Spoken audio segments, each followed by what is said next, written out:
amarangamutima yawe akakujyana uko yiboneye. Reka nkubwire, nanjye ndakwinginze ngo ugende nk'uko bikwiriye uwihannye, ugende nk'uko bikwiriye uwahamagawe. Birababaje cyane aho usanga abantu benshi bari kujya bagenda nk'uko bidakwiriye, ariko yaravuze ngo mugende uko bikwiriye nk'uko mwahamagawe. Umuhamagaro wawe ni uwuhe? Reba umuhamagaro wawe, numara kubona umuhamagaro wawe ugende nk'uko umuhamagaro wawe umeze. Imana ishimwe. Numara kugenda nk'uko umuhamagaro wawe umeze, bizaba byiza cyane, kuko muri Kristo ikirimo gifite agaciro ni ukubahiriza umuhamagaro. Ageze kabiri aravuga ngo mwicisha bugufi rwose. Imana ikeneye ko twicisha bugufi. Hari igihe usanga abantu bishyira hejuru, rimwe na rimwe bakanishyira hejuru ku byo batazi, ariko ugende wicishije bugufi, nibwo umwuka uri muri wowe uzagira agaciro, nibwo imbuto ziri muri wowe zizagira agaciro. Mufite ubugwaneza bwose no kwihangana, mwihanganirana mu rukundo. Imana ishimwe. Imana irashaka kugira ngo twihanganirane.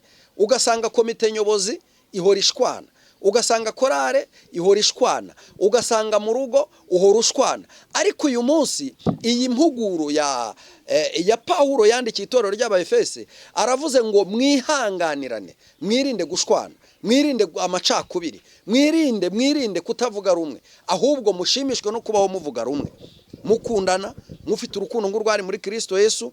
Urukundo rwa Kristo ntirureba ngura ni mugufi, ntirureba ngura ni muremure, ntirureba nguriya n'inzobe, ntirureba nguriya ni igikara. Urukundo rwa Kristo rurebera umuntu wese mu buzima cyangwa se mu ishusho y'Imana.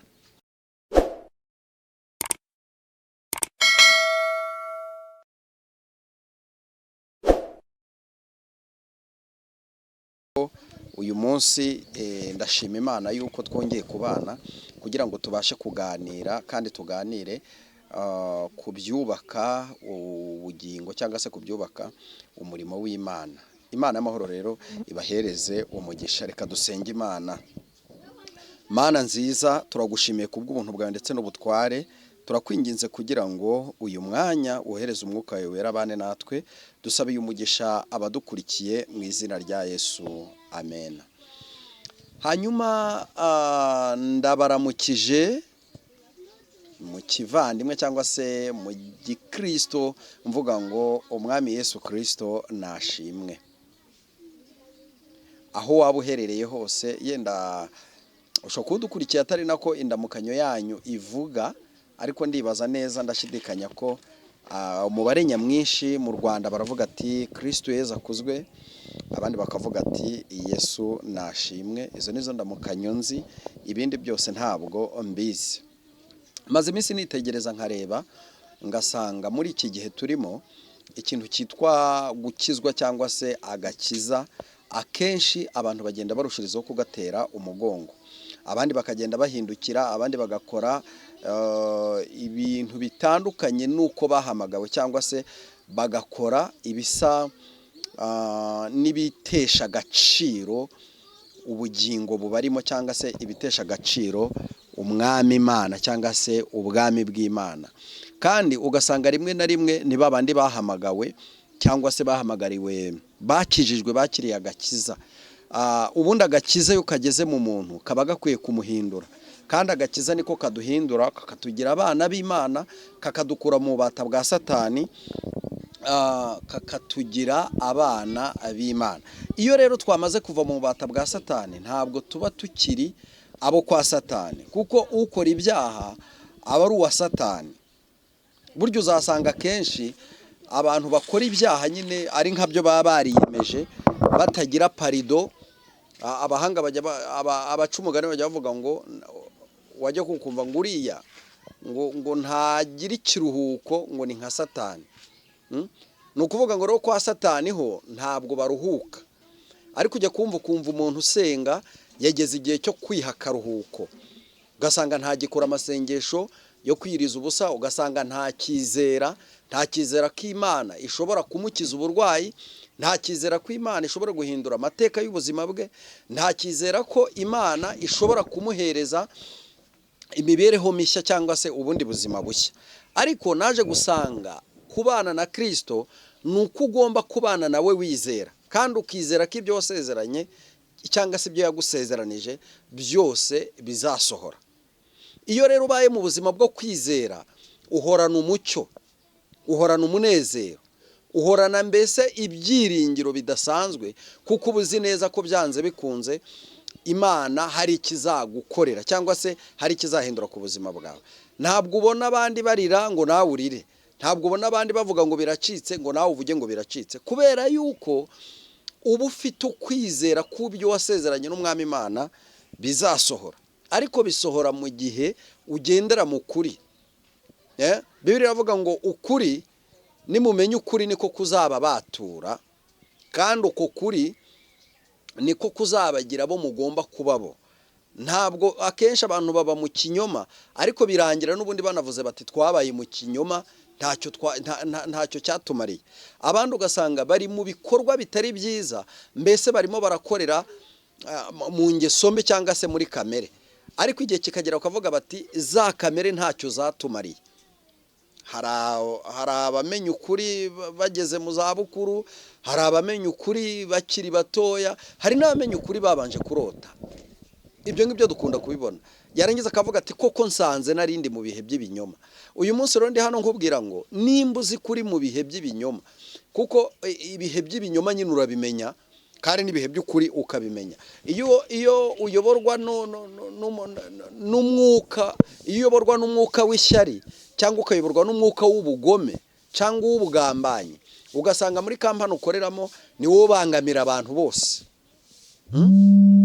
Ugasanga mu buzima bwawe bwa buri munsi ni wowe muntu utumvikana. Reka nkubwire ngo hinduka. Numara guhinduka, Kristo nawe azaba mushyashya muri wowe, azagenda ahindura imibereho yawe, azagenda ahindura ubuzima bwawe uko bwije ndetse n'uko bukeye. Aho ndimo ndabwira abantu bamenye kandi bakamenya ko Kristo ari umwami w'ibyiza, ari umwami w'amahoro, kandi ko icyamuzanye ari uguhindura ikiremwa muntu kugira ngo kibe kizima. Icyamuzanye ni ukugira ngo ahindure ubuzima bwawe, gukure mu ngeso mbi. Icyamuzanye ni ukugira ngo gukure mu bubata bwa Satani, akwambike imbaraga, akwambike kwizera, akwambike ubwiza, kandi ubwo bwiza nibwo buzarabagirana kugeza no ku munsi w'imperuka, ubwo Kristo azaba aje gutwara itorero rye ryera. Reka twifashishe izi nyandiko, iyi baruwa Pawulo yandikiye itorero ry'Abefeso, igice cya 4 turahera ku murongo wawo wa mbere. Haravuga ngo nuko ndabinginga njyewe imbohe y'Umwami Yesu, ngo mugende uko bikwiriye ibyo mwahamagariwe. Imana idutabare cyane. Ndabinginga njyewe imbohe ya Kristo,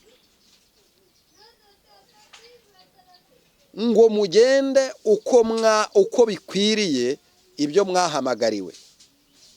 Ahangaha yabonaga ko ari abantu bari kugenda bagashaka guca mu nzira itari ibyo bahamagariwe, bagashaka kuvuga uko batahamagawe, abari gushaka kugenda uko batahamagawe.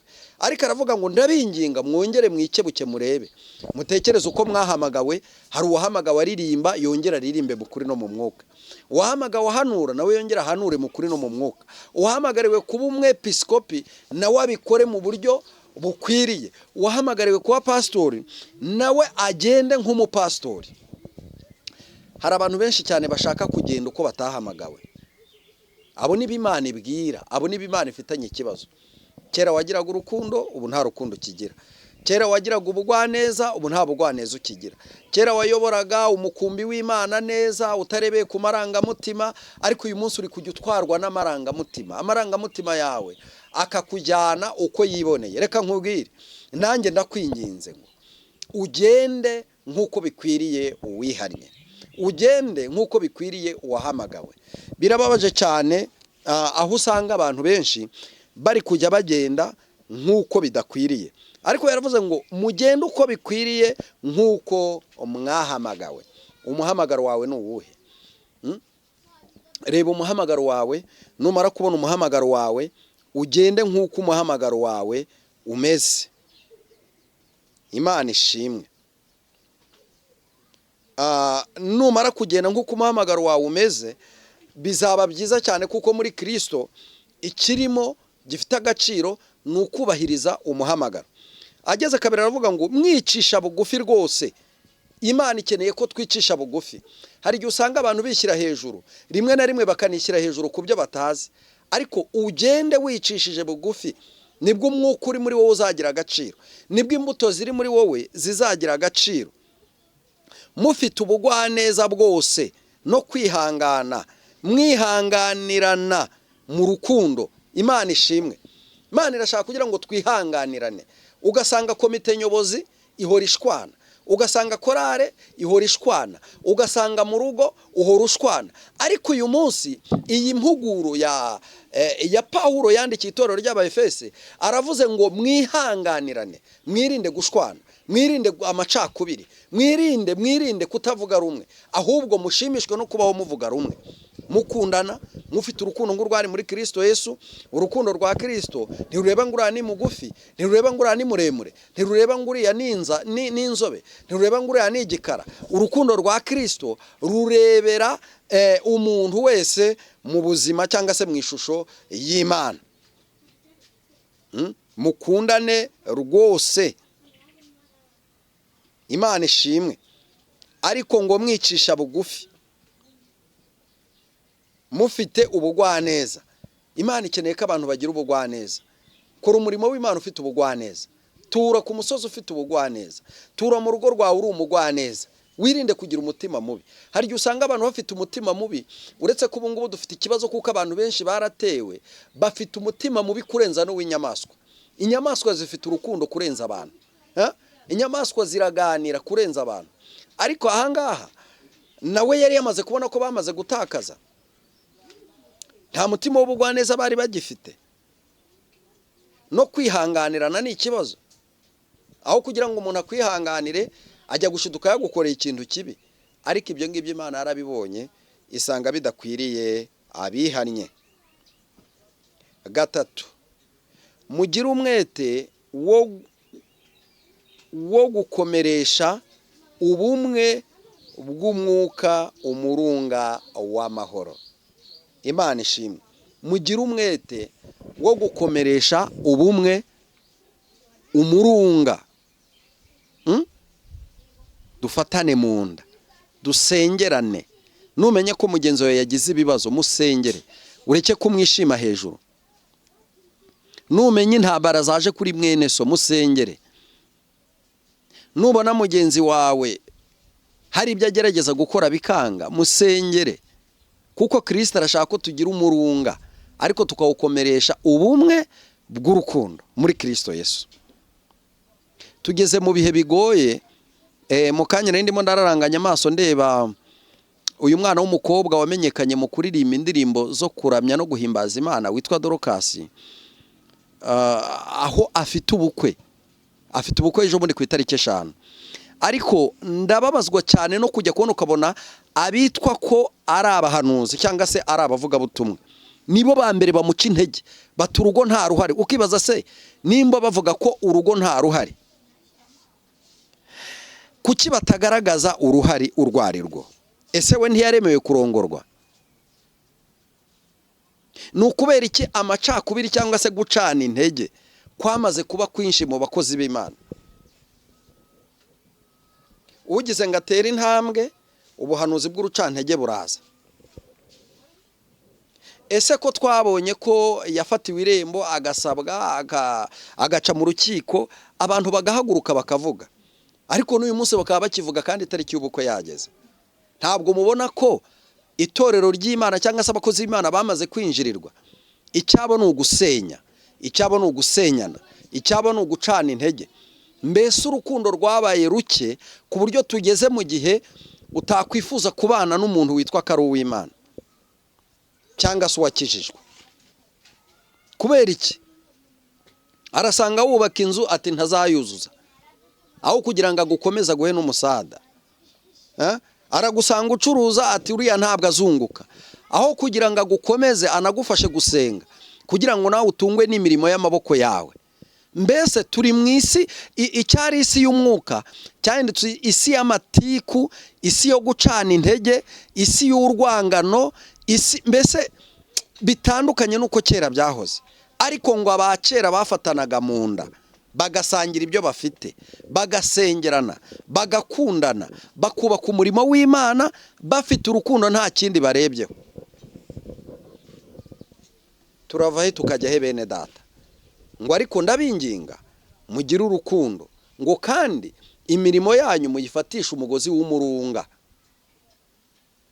Mureke gukenyeza umugozi wa mafumafu cyangwa se umugozi w'insina w'ikirere ucika. Mureke gucana umuriro w'amashara, mucana umuriro ufite amakara.